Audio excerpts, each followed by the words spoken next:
אוקיי, עכשיו יש שקט, ושכולם הספיקו לאכול ולנוח קצת. אנחנו ממשיכים בעצם למושב השלישי של יום העיון. אני חושב שמושב מאוד מעניין ומרתק לפנינו, בעצם המושב האחרון, למעט נאום הסיכום של חבר הכנסת עופר שלח.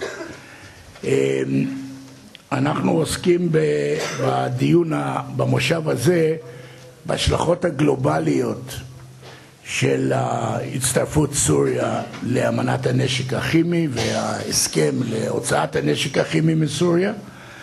אנחנו נפתח בשני הרצאות של שני חוקרים אצלנו במכון, ואחר כך יהיה לנו פאנל מאוד מעניין שבו ישתתפו שני חוקרים בכירים מאוד שלנו, שגרירים לשעבר, שגרירים ידועים שמילאו תפקידים רבים מאוד בשירות החוץ הישראלי. נציג אותם שנגיע לפאנל. ההצעה הראשונה עוסקת בהשפעת המקרה הסורי על הטאבו נגד שימוש בנשק כימי באופן כללי. ייתן את זה קמרון בראון, שגם די אחראי לארגון היום העיון בכללותו, ועל זה אפשר באמת לברך אותו, על ארגון היום עצמו כולו. קמרון הוא עמית מחקר אצלנו במכון, מסיים עכשיו דוקטורט באוניברסיטי אוף קליפורניה, ועוסק בתחומים רבים שקשורים לנושא של מלחמה ושלום, אבל בדגש מיוחד על נשק להשמדה המונית, ולכן באמת מומחה לנושא הזה.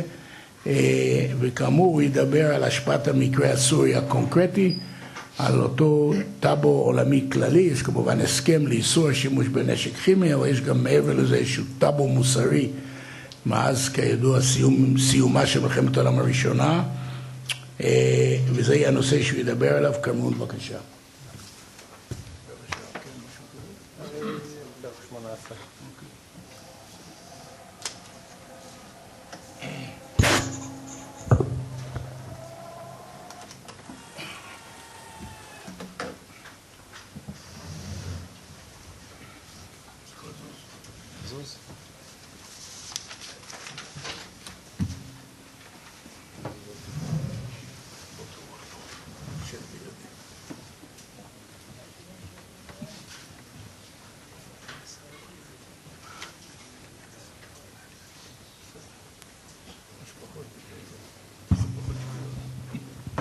אני אבקש את סליחתכם שאני, לצערי, אני לא הספקתי להעביר את הגרסה לעברית, ולכן אני אעביר את ההרצאה באנגלית. אם יש איזה משהו, איזה מונח לא מובן, אני אנסה לתרגם, אבל אחרת אני פשוט אנסה לתרגם פה טקסט ויהיה תרגום מגמגם ולא מוצלח.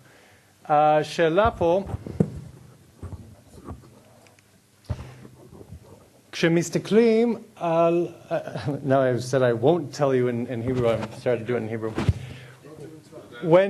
When you see an infraction of a prominent norm, we have a tendency to think that either the norm has no effect or that the norm is perhaps unraveling.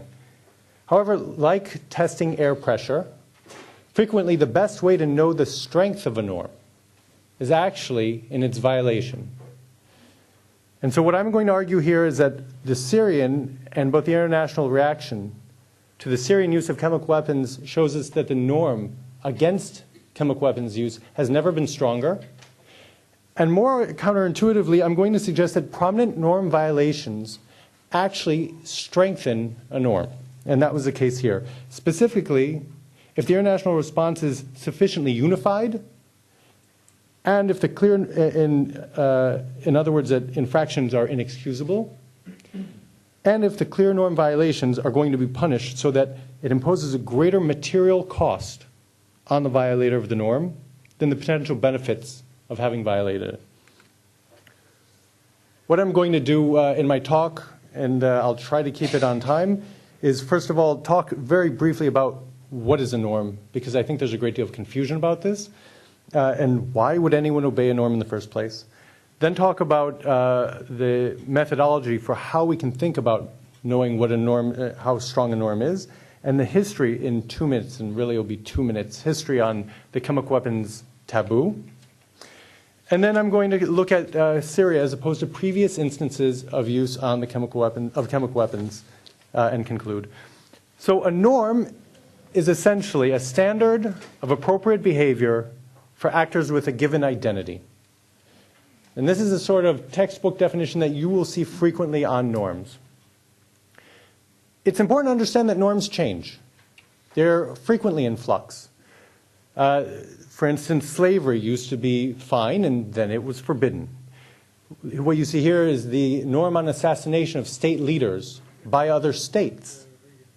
Until 300 years ago, it was just fine. And slowly but surely, over the course of about the 1600s, the practice of assassinating state leaders disappeared. And what you see here, the assassination attempt on Reagan, was not by a state leader, right? Those are extraordinarily rare. The territorial integrity norm, up until 100 years ago, what Russia has done in the Crimea would have been perfectly legitimate. Only after the founding of the League of Nations did that become beyond the pale. And even then, it took years before that norm became fully adopted. The treatment of prisoners, and a lot of these norms, by the way, in the last 150 years, have to do with how wars are fought. So including things like prisoners of war and the treatment of them, and the immunity of medical staff. All of these, until 150 years ago, were very different than war today. Norms are contested. In other words, it's not just that we have a norm out there and we decide that we're going to do something and then everyone agrees with it. We debate these things and they aren't always adopted. There's now a debate about landmines and whether or not landmines are beyond the pale. Norms compete. For instance, what you see here is the norm of self-determination competing with the norm of territorial integrity. And these things don't always have a clear winner. The question then is, why would anyone obey a norm? I think the best way we can understand this, the best metaphor, is to think about a traffic jam. And you've sat in these traffic jams. I'll sit in one in a few hours. And you'll be sitting there in the aisle and you'll say, God, but I really need to get home. Oh, hey, look, there's an empty lane. Why don't any of us go in it? All right. You would think. גם בארץ, דעו לכם, גם בארץ. אגב, אני אכן גרתי ליד שם, זה בקליפורניה, בכביש 5. but גם בארץ, תסתכלו באיילון. לרוב, אנשים לא נכנסים לשבילים. ונגיע, קודם כל זה לא נכון. נגיע לזה. אז השאלה היא, so the question is, so why don't all these people go into the shoulder? And the answer first is self-interest. Because maybe there's tacks on there or broken glass and you could break your car or something very bad could happen. Or because you're concerned about the sanctions that other actors will impose on you, right? Either enforcement, or even you just don't like the reaction to get those reactions from the other drivers. There's another reason, which is the fear that the norm might unravel. In other words, the ideal situation for many norms is, wouldn't it be great if everyone else did it, but I get an exception. We like to do that in Israel. In Israel, rules are great for everybody else, not for me. And the problem, of course, that if the norm starts to unravel, we could all pay a big price, because these norms generally help us to have a more effective and functioning society.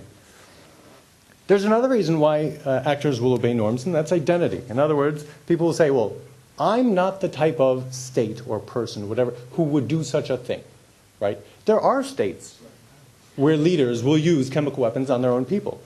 And this country would say, we are not that kind of a state. However, whatever the actual mechanism is for norm enforcement, the essential feature, the sine qua non, is that it has to be that enough people anticipate that others will follow the norm. Not necessarily everyone, but enough people. And as soon as that expectation disappears, so does the norm. Even if we believe in the norm, norms cannot be maintained without anticipation that other people will follow it. Now, a 2-minute history on the chemical weapons taboo. In 1899, you had the first International Convention where they forbid the use of the projectiles which would have the diffusion of asphyxiating or deleterious gases, gazim shechonkim or shepogim bebריאות. In World War I, despite this convention, it was used widely. There were about 100,000 casualties, meaning deaths, and another 1 million soldiers were injured. In 1925, one of the things that was forbidden in the Geneva Convention was, again, the use of all chemical weapons and biological weapons. But we should point out it's against states. The Geneva Convention does not say what you do inside your country. It is about what you do to other countries in a time of war.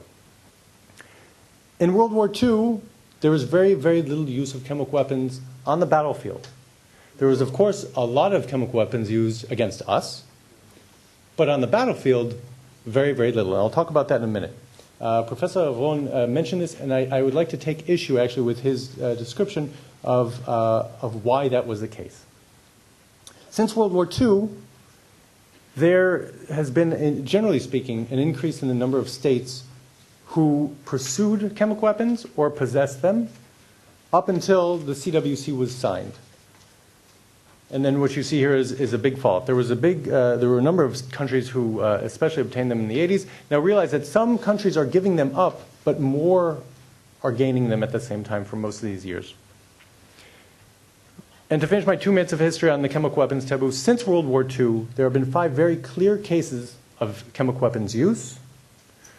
Egypt and Yemen, Libya and Chad, Iraq, we know, versus the Iranian human waves, and against the Kurds, and then Syria.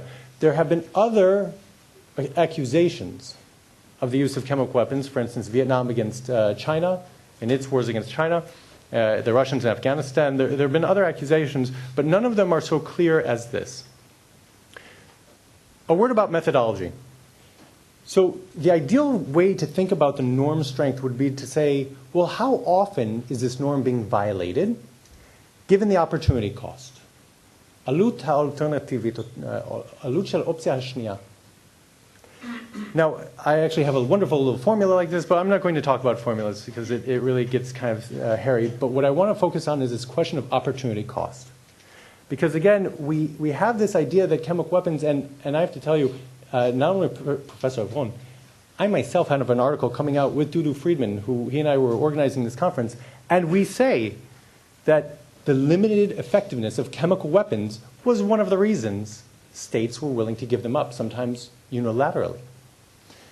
There's a problem with this.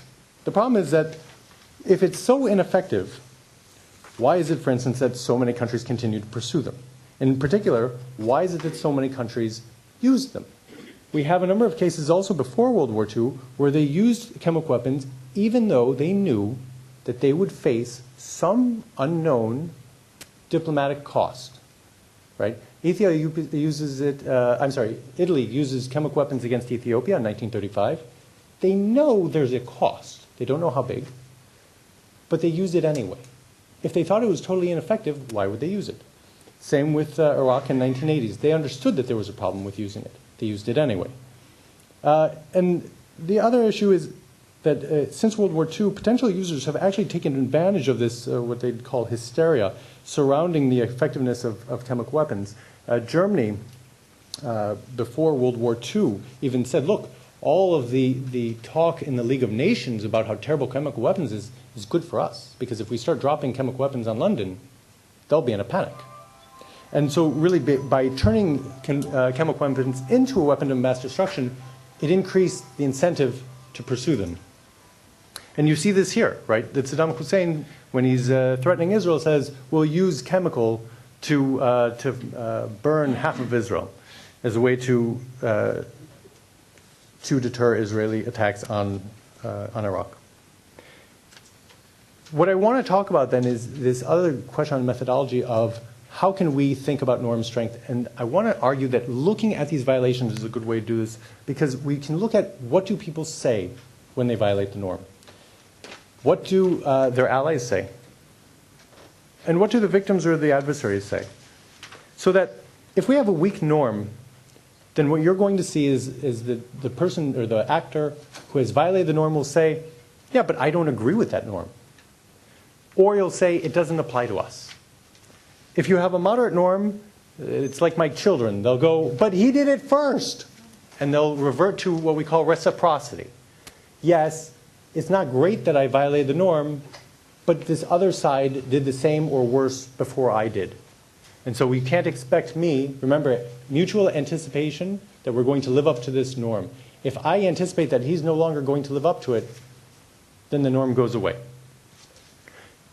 If the norm is of moderate strength, we'll also see claims that there's this other norm out there that justifies violating the norm.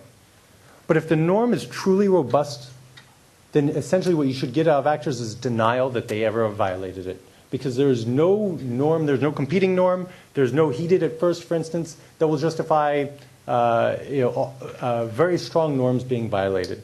You can't justify incest by, well, he did it first.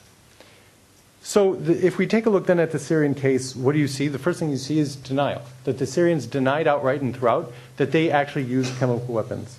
And it's interesting, by the way, that they never said that it was legal for Assad to use chemical weapons against his own people. Why do I say this? Because Syria had not signed the CWC. They had signed the Geneva Protocols, but I pointed out before, the Geneva Protocols are not about how you treat your own people.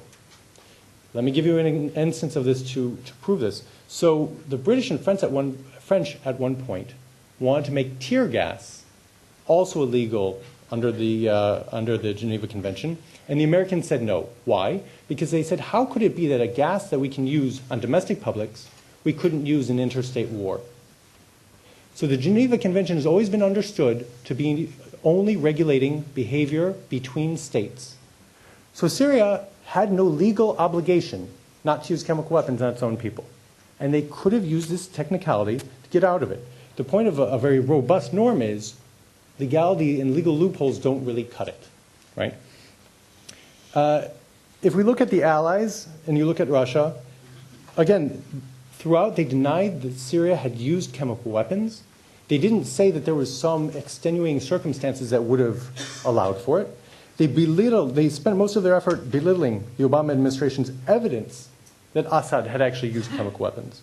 And he said, Putin in his famous press conference said, it would be utter nonsense for Assad to use chemical weapons at the moment when it's winning the war and the UN inspectors were there, so it must be a provocation by the opposition to bring in the international community.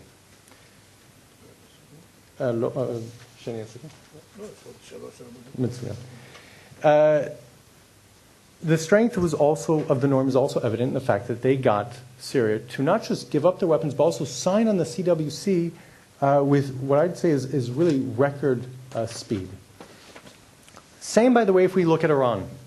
If the press reports are true, and here I'm going to cite Yehudi, who came and said that in private conversations between the Iranian and the Syrian officials, Iran was very critical of the Syrian use of chemical weapons, and that they did this privately, not publicly, because they didn't want to give America a fig leaf to attack Syria with. In public, Iran simply totally and vigorously condemned the use of chemical weapons, but like Russia, they blamed it on the rebels. Now, I want to point out here that in an article that was written by the present foreign minister of Iran, in an Iranian publication, he explains here why it is that Iran gave up chemical weapons. And he said, because it would be difficult to condone the use of the weapons even as a reprisal. Even as a reprisal. Remember, reprisal is he did it first. So they're saying that even in that circumstance, they couldn't justify using it. Also, if we look at the willingness to use force, if we compare that to all those previous cases that I'd mentioned before, there's never been a willingness to use force to enforce this norm. And if we look at the UN Security Council resolution, there's never been a UN Security Council resolution condemning previous violations of chemical weapons use. What there was before, in particular what I want to point your attention to here is this point, which is that they determined that the use of chemical weapons anywhere constitutes a threat to international peace and security. And that, by the way, is Chapter 7 language. That means that you can then use sanctions and military force in response. In 1 second, I'll go through all these very fast. In World War I, you saw the Germans justifying the use of chemical weapons on grounds that were both legalistic. The Hague said we can't use projectiles, but we've got canisters. And then they said things like that the shells which are delivering these chemical weapons, it's more humane than if we tear people apart with metal. In 1935, when Italy used chemical weapons on the Ethiopians, quite effectively, by the way, they said, look, we can't, in the face of all these transgressions by the Ethiopian military, where they were maiming people and decapitating them, and they've had contempt, as you see here, for every principle of law and morality, so we can't just sit by. So in retribution, they never, now in Italy, unlike in Germany in World War I, they don't admit using chemical weapons. But you can hear it in what they're saying that they're justifying it. World War II, I want to take 5 seconds here and just explain that the lack of use in World War II is not because of the lack of effectiveness. The Japanese start using chemical weapons in China. And the reason they stop is because about a month later after they first start, Franklin Roosevelt makes a very clear threat to the Japanese. And this is an interesting threat because it tells you much about both what they think about the usefulness of it and where the norm is in World War II. Because they say, if you continue to use chemical weapons in China, we will take this as an attack on ourselves, and we will use all the chemical weapons in our stockpile. Now, if you think that you can use it in retribution, again, it says that the norm is not especially strong. But that the reason here that states stopped using it in World War II on the battlefield is because there were threats. There was a similar threat made by Churchill against the Germans. And the problem is that they just didn't realize that FDR, when he made this threat, he actually didn't have a chemical weapons stockpile. Even FDR didn't realize it. They had almost nothing. In Yemen, you saw the same thing. Nasser didn't even deny that chemical weapons were being used, and they continued to use it throughout the war. If it's not a useful weapon, then why use it for 4 years? Again, there were no UN Security Council resolutions. And here, again in Iraq, they used chemical weapons successfully against the human waves of Iranian soldiers. They weren't so much armed soldiers. But this is the point, is that against the German army or the American army or the Israeli army, chemical weapons are useless. But against many armies in the world, they're actually quite useful.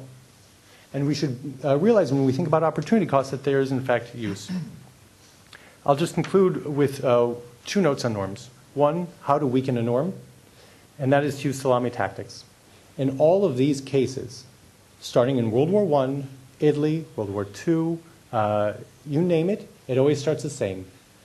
Heavy use of tear gas, which is borderline, and it's slowly just a little bit of nerve gas, a little bit of mustard, just a little bit. And they test the water to see how the world reacts, exactly like Syria did. What Syria did is what every violator of the chemical weapons taboo has always done. That is the way that they try to chip out away it a little bit, see that there's no reaction, and continue. How do you strengthen the norm? You punish violators, and you punish them severely. And you do it on the first infraction. And so with that, I'll conclude. Thank you.